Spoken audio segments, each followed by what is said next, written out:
এটা হচ্ছে আমার ফেসবুক পেজ। এটাতে আমার হচ্ছে এলিজিবল কান্ট্রি ক্রস ছিল। তো আমি এখন দেখেন, এখন মনিটাইজেশন দেন ইনস্ট্রিম অ্যাডসে চলে আসলে এলিজিবল কান্ট্রি টিকমার্ক হয়ে গেছে।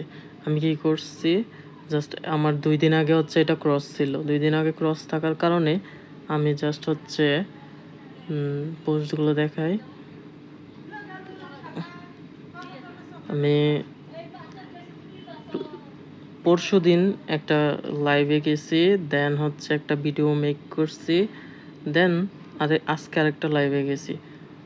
তো তারপর এটা চলে আসছে। অর্থাৎ এটা বোঝা যাচ্ছে হচ্ছে আপনারা যখন হচ্ছে পোস্ট করবেন, কোনো কিছু পোস্ট করার পরে যদি যারা রিয়েক্ট করবে, তারা যদি আপনার কান্ট্রিরে হয়, তাহলে হচ্ছে মানে যে কান্ট্রি থেকে রিয়েক্ট করবে ওই কান্ট্রিতে যদি ফেসবুক মনিটাইজেশন অ্যাভেলেবেল থাকে, তাহলে অবশ্যই এলিজিবল কান্ট্রি চলে আসবে। যেমন আমারটা হচ্ছে বাংলাদেশ, তো বাংলাদেশে হচ্ছে এলিজিবল কান্ট্রি আছে, কিন্তু হচ্ছে আমার পেজে কিছু রিয়েক্ট উল্টাপাল্টা কিছু ফলোয়ার্স ছিল, এই জন্য হচ্ছে আবার এলিজিবল কান্ট্রি হচ্ছে ক্রস হয়ে গেছিলো। এখন যখন আবার পোস্ট করা শুরু করছি, লাইভ করা শুরু করছি, এখন থেকে আবার হচ্ছে যখন আমার দেশের বাংলাদেশের মানুষেরাই রিয়েক্ট করতেছে, যারা আমার ফলোয়ার, যারা আমাকে লাইক করছে, তারাই যখন রিয়েক্ট করছে, দেন হচ্ছে ওই যে রিয়েক্ট করছে, দেন থেকে আমার আবার চালু হয়ে গেছে এলিজিবল কান্ট্রিটা।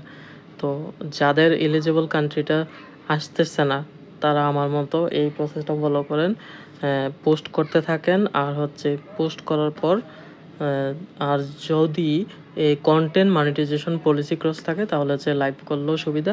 লাইভ করেন, পোস্ট করেন, সব কিছু করেন, হচ্ছে পেজে যত অ্যাক্টিভিটিস আছে সব কিছু করতে থাকেন, তাহলে এই যতগুলা ক্রস আছে সবগুলো হচ্ছে টিকমার্ক হয়ে যাবে। আমার এলিজিবল কান্ট্রি ক্রস ছিল, আজকে টিকমার্ক হয়ে গেছে। ধন্যবাদ সবাইকে। এভাবে হচ্ছে এলিজিবল কান্ট্রি টিকমার্ক নিয়ে নেবেন।